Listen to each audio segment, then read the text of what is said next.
Hello again, this is Dr. Lindsay. And in this video, what I'd like to go over is leading indicators of the business cycle. Now we've got this business cycle with its ups and downs, and most of the things in the economy, the variables in the economy, go up and down with the business cycle. So like spending starts to go up with the business cycle and come down with the business cycle. Practically everything goes up with the business cycle and down with the business cycle. It's related. However, once in a while, we can find some data that goes up with the business cycle, but it starts to turn down a little bit earlier in time than the business cycle. So we've got our graph here of output versus time. And it's possible to find some data that starts, it looks like this when we plot it. It starts going up with the business cycle. During the expansion, it's expanding. But it starts to turn down before the business cycle turns down. And it comes down here. And it starts to turn up a little bit in time. Maybe it's a few months, maybe it's a year. It starts to turn up before the business cycle turns up. It kind of goes like this. Oops. Notability is helping me draw graphs. So like this. This is called a leading indicator. It leads the economy.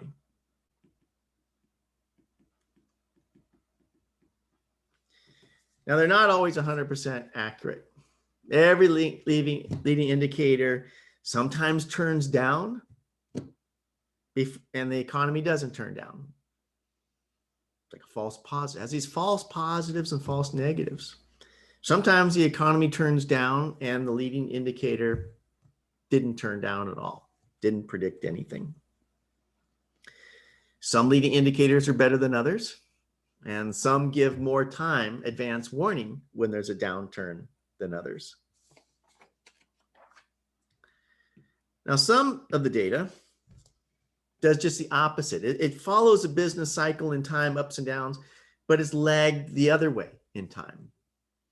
So it'll be going up with the economy, but then it peaks afterwards and comes down. So kind of like this. This is called a lagging indicator.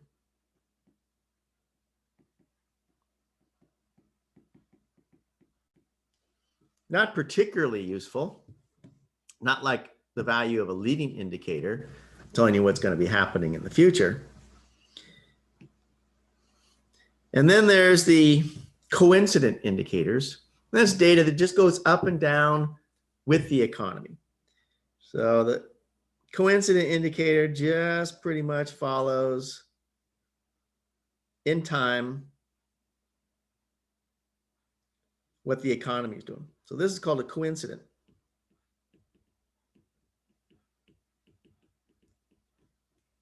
Which really doesn't have a whole lot of use at all.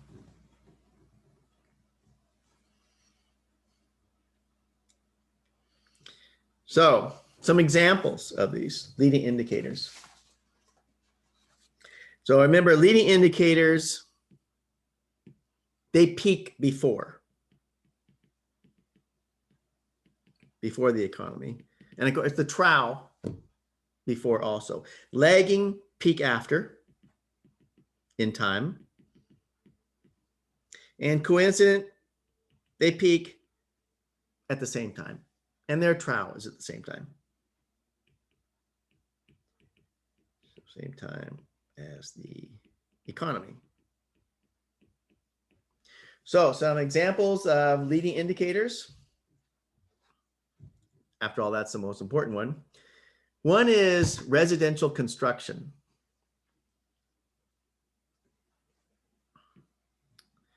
So residential construction.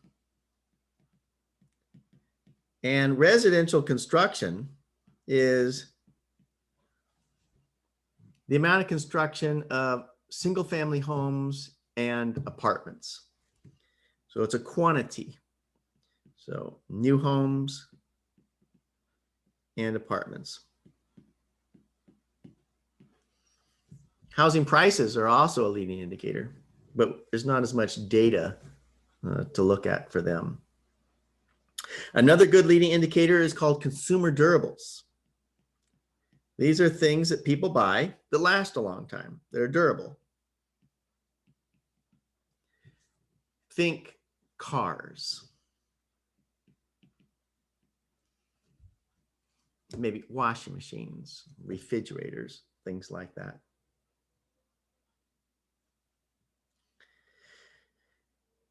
Another one that used to be a good one, but doesn't work so well anymore, is the money supply. The stock market has been used in the past.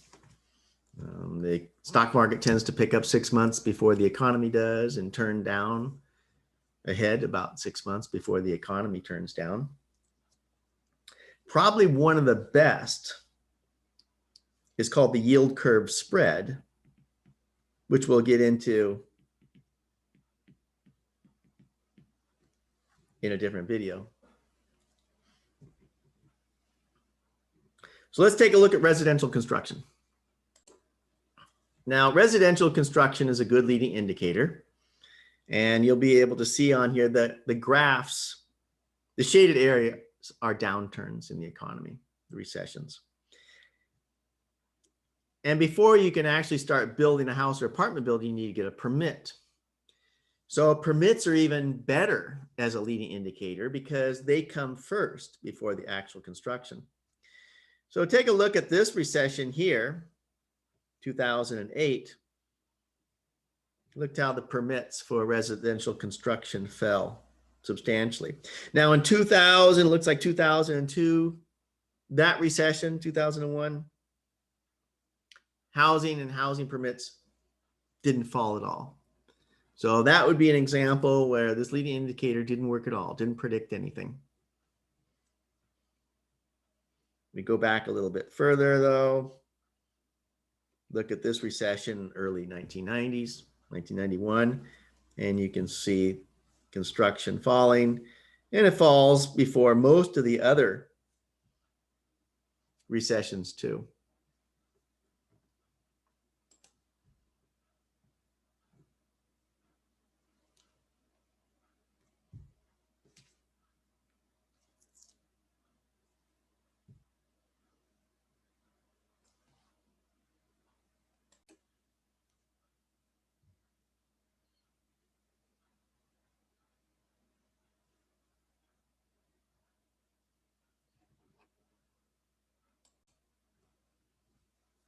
Okay, here is consumer durables. Think cars and washing machines. This goes back to 1945. You can see this one falling. This one isn't as good as residential construction. And the lag time or the lead time isn't particularly great here either on these. But there is some correlation between this consumer durables and the downturns. Now, how about lagging indicators? The things that peak afterwards in time. An example of a lagging indicator would be inflation. So the boom times tend to raise prices when recessions drop prices or the inflation rate, but it lags a little bit. Another lagging indicator is unemployment. The unemployment rate. Interestingly enough, it's both a leading indicator and a lagging indicator. So it's both leading and lagging.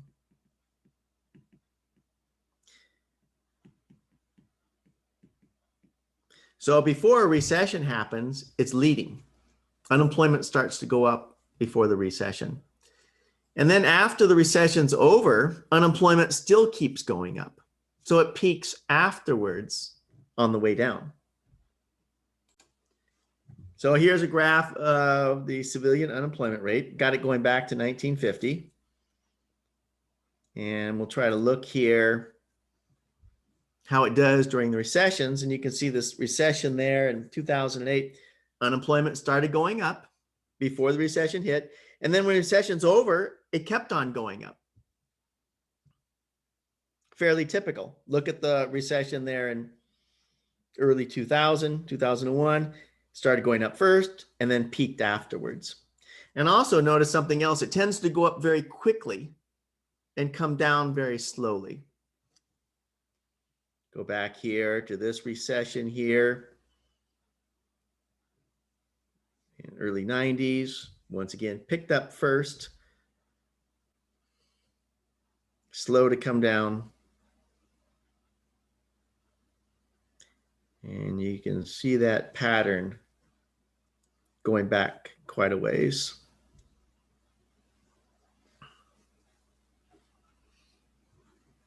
I encourage you to click on these that I have available for you so you can go and take a look at it yourself. Okay, and the last type of indicator, the coincident indicators, where they go up and down with the economy, peak at the same time and trials at the same time in the economy.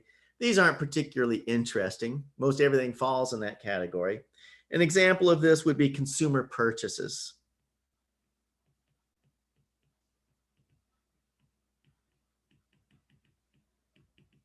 Also known as consumption, which we abbreviate with just a big capital C. I saw an article not too long ago on fertility rates. And they said that fertility rates are a leading indicator of the economy. Now, exactly why these are leading indicators of what's going on in the economy, why is construction and consumer durables, why do they lead the economy? Is there a cause and effect? It might be that people just start feeling uncomfortable about their job. They sense something. And so they put off purchases. Maybe they put off purchases, a purchase of buying a home. They put off a purchase of buying a car. Most people borrow money to buy the house. They borrow money to buy a car. Maybe they don't want those extra payments at a time that they might feel vulnerable to a layoff or their business decreasing. They put off these things, and maybe they put off having kids also. Now there is an economist, Sam Leamer, who says that housing has its own cycle, ups and downs, booms and busts and contractions. And when the housing cycle is what causes the business cycle.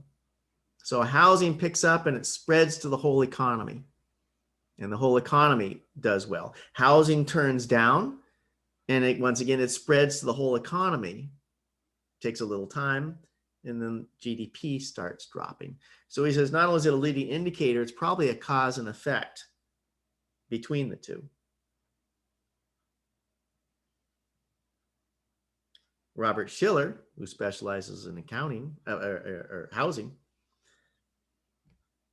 who got the Nobel Prize, he says that recessions are really just a lack of confidence that people have.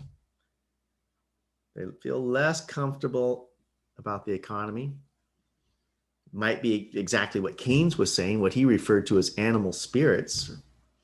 They feel uncomfortable about the economy. Maybe they cut down on their spending. And then that leads to some sort of slowdown and contraction in the economy.